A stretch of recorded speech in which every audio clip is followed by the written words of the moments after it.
Bismillahirrahmanirrahim. Assalamualaikum warahmatullahi wabarakatuh. Alhamdulillah, wassalatu wassalamu ala rasulillah wa ala alihi wa sahbihi wa man wala wa ba'du.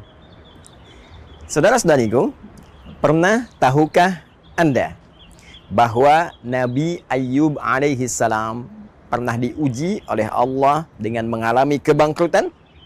Seluruh hewan ternaknya mati. Aset perkebunannya terbakar habis. Pernah tahukah Anda bahwa Nabi Ayyub pun alaihi salam pernah diuji oleh Allah Subhanahu wa taala dengan diwafatkannya seluruh anak keturunan? 12 anak keturunan wafat dalam waktu yang bersamaan. Pernah tahukah Anda bahwa Nabi Ayyub alaihi salam pun pernah diuji oleh Allah dengan satu ujian penyakit yang tidak biasa, tak pernah dirasakan oleh orang sebelumnya dan tidak pernah dialami oleh manusia setelahnya.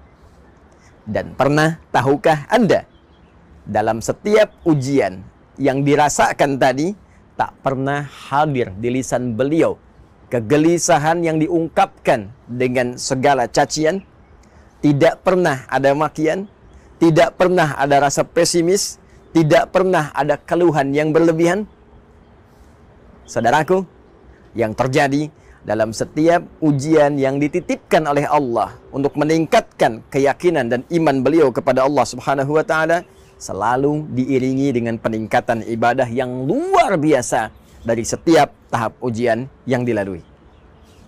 Beliau justru baru bermohon kepada Allah Subhanahu wa taala agar dianugerahi kesembuhan saat penyakit yang dimaksudkan mulai terasa menghambat kualitas ibadah beliau kepada Allah Subhanahu wa taala. Quran surah ke-21 tentang kisah para nabi, Al-Anbiya, di ayat ke-83 sampai dengan 84 menjadi penerang kepada kita semua tentang bagaimana cara Nabi Ayyub memohon kesembuhan kepada Allah Subhanahu wa ta'ala. Wa ayyuba idh nada rabbahu anni massani dhurru wa anta arhamur rahimin. Dan kami buka kisah Ayyub alaihi salam ketika beliau bermohon dengan khusyuk kepada Rabbnya, ya Allah, penyakit ini sudah mulai menghambat hamba untuk ibadah, sudah mulai menyakiti hamba, dan rasa sakit ini bukan hanya sekedar sakit berupa penyakit, tapi sudah mulai mengganggu hamba untuk ibadah kepadamu ya Rabb. Kalau cuma penyakit yang tidak mengganggu hamba untuk ibadah, hamba bisa menerimanya. Tapi kalau penyakit ini sudah mulai mengurangi cara hamba ibadah, mengurangi kualitas-kuantitas hamba untuk ibadah, maka hamba mohon kepadamu ya Rabb, anugerahkan kesembuhan agar hamba bisa ibadah maksimal seperti sebelumnya. Sungguh ya Allah, hanya Engkau yang menyayangi hamba. Jika pada yang maha penyayang saja tidak menyembuhkan, lantas kepada siapa lagi hamba mesti memohon? Pernah tahukah Anda ketika kalimat ini dipanjatkan, bagaimana respon ilahi dalam menjawabnya? Turun ayat ke-84 untuk memberikan gambaran kepada kita secara cepat. Fastajabna lahu wa kashafna ma bihi min dhurrin wa atainahu ahlahu wa mithlahum ma'ahum rahmatan min indina wa dzikra lil 'abidin. Tidak menunggu lama, Allah langsung merespon seruan hamba terkasihnya.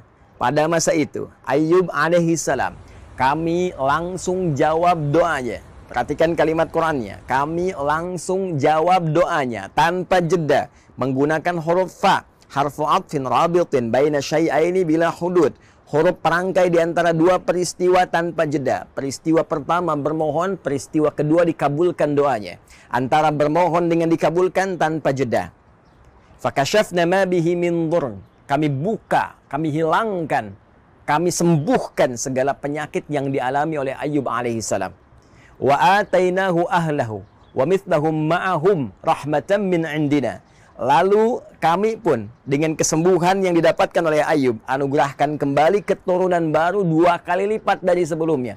Ayyub sembuh, berkumpul dengan istrinya lagi. Istri mengandung, melahirkan. Setiap lahir kembar. 12 kali lahir, 24 anak keturunan.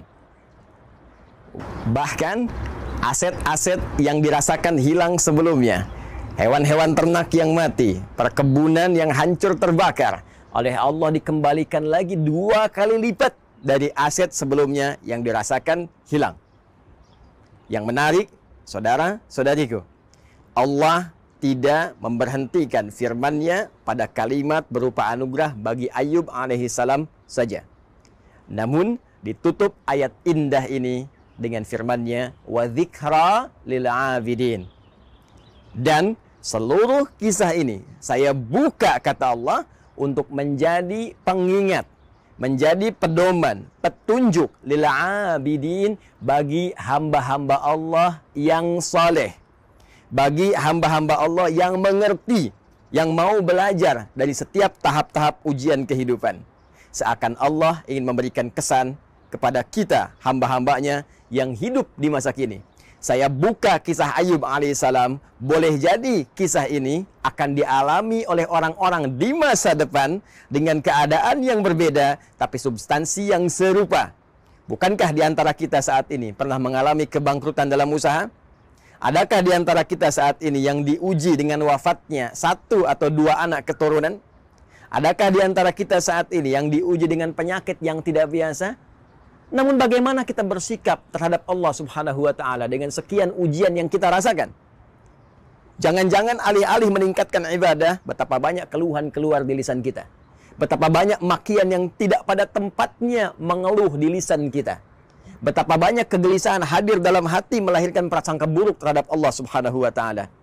Pernah tahukah Anda bahwa ayat ini diturunkan untuk memberikan pedoman kepada kita serta tawaran jika Anda mampu bersikap seperti Ayub, meningkatkan ibadah, optimis pada anugerah Allah, sabar dalam menjalani ujian, boleh jadi ayat ini juga memberikan satu harapan kepada kita untuk mengabulkan apa yang selama ini kita mohonkan dan anugerah 2 kali lipat dari apa yang pernah kita dapatkan. Pernah tahukah Anda? Assalamualaikum warahmatullahi wabarakatuh.